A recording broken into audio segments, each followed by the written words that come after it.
Hey guys, Ryan here, and in this video, I'm going to be walking you through everything you need to know about homepage keywords or your primary keyword. I'm going to be showing you where you can add it to your website and also how to choose a primary keyword. So I'm going to be using the back end of my website here, my personal website, moronocollective.com, and I'm going to be using Showit for this example. However, if you use Wix or Squarespace or full WordPress or any other website platform, all of this is going to be the same to you. You'll just have to find how to maybe add your page title in Squarespace. But the rest of it is going to be applicable to everyone.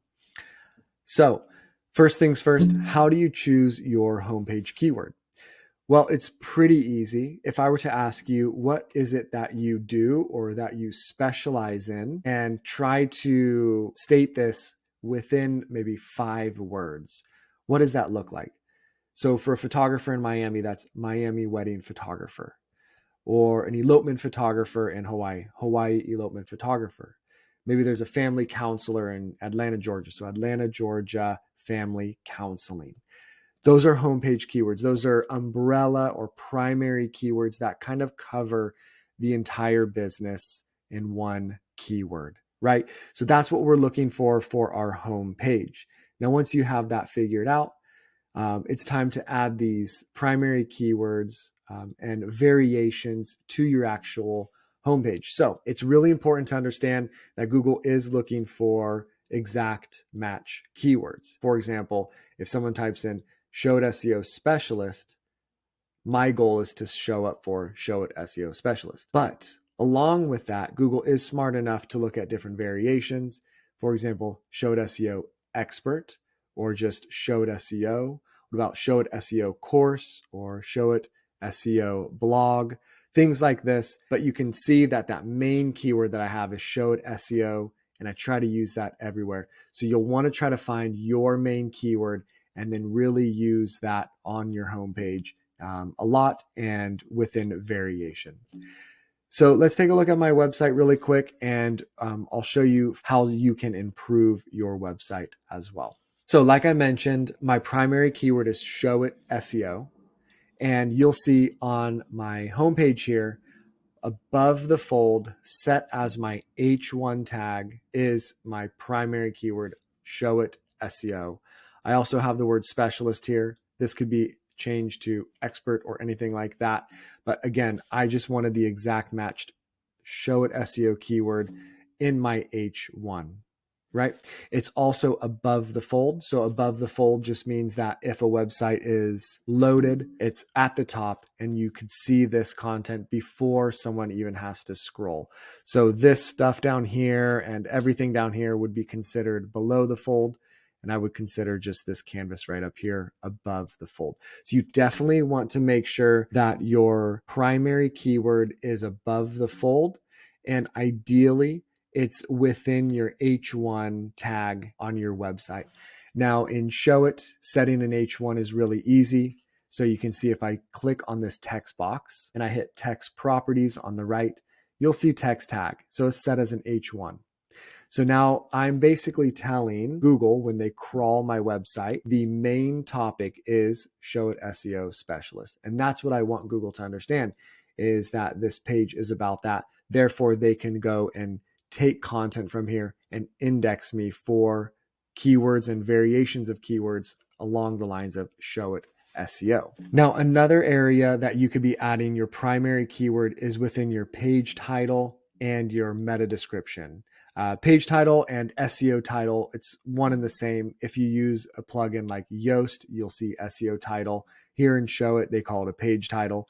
But these page titles are actually behind the scenes. They don't actually show up anywhere on your website. So in Showit, if you click on the page title and then click on SEO settings, you're going to have an area where you can add a page title or SEO title, and then a meta description as well. So if you're using Squarespace or Wix or any of those other website building platforms, you will be able to add a page title or SEO title as well. It just will obviously look different than adding it to Showit.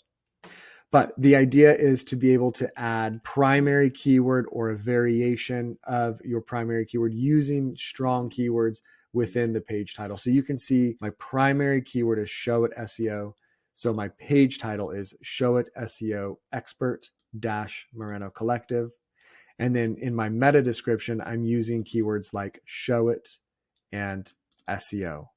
And so you can see that I'm trying to maximize my keywords throughout my website. So now that we've added our primary keyword to our H1 and to our page title and meta description, the next thing that I want you to do is to use variations of these words. So for me, it's show it and the word SEO. I want you to use those words throughout your website often.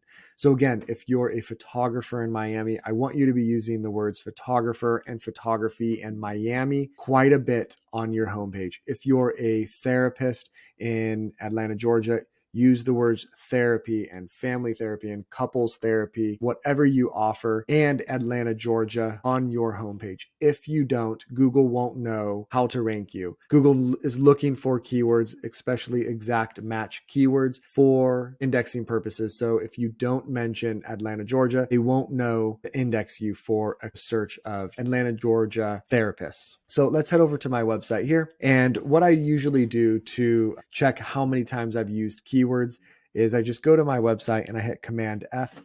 And from here, I can actually type in a word like show it. And you'll see that I've mentioned show it 28 times on my website.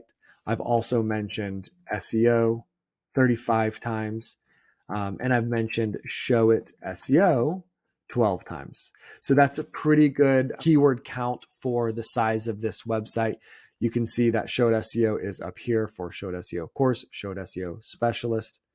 You can see here, there's more Showit SEO. Now you won't just want to add your primary keyword all in one location and just keep repeating it. That won't help. Google's looking for natural sounding copy. And also your site visitors are going to want to read something more natural. They're not going to want to read something that sounds robotic. So you can see I have quite a bit of keyword usage on my homepage. And that's something that I want you to do as well. Go through and just add as many keyword and keyword variations of your primary keyword to your homepage. Another good way to find out how many times you should be saying keywords is to actually do a quick Google search of that primary keyword and then open up your competitors' websites and then do a search of how many times they're using a specific word or phrase. And that will give you a general idea of how many times you should be using that keyword on your website. And last but not least, another area that you can add your primary keyword to your homepage is in alt text. So alt text is text, again, behind the scenes of your website that's attached to an image. This is for when people are using screen readers. It will say an image of and then read the description. Also, if the image doesn't load, a little text will show up that says what the image is supposed to be about. So it's really there for accessibility, but it does allow you to add more keywords to your homepage. And again, these keywords aren't visible on your website anywhere.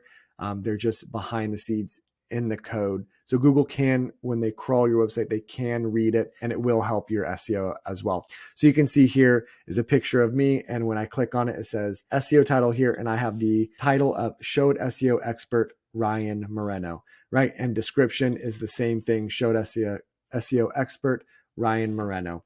And that just allows me to add even more keywords with the keyword of Showit and SEO and Showit SEO Expert to my website, giving me an even higher keyword count. I hope that you guys have found this tutorial helpful. If you guys have any questions about adding keywords to your homepage or figuring out your keyword, please feel free to reach out. I'd love to help you out.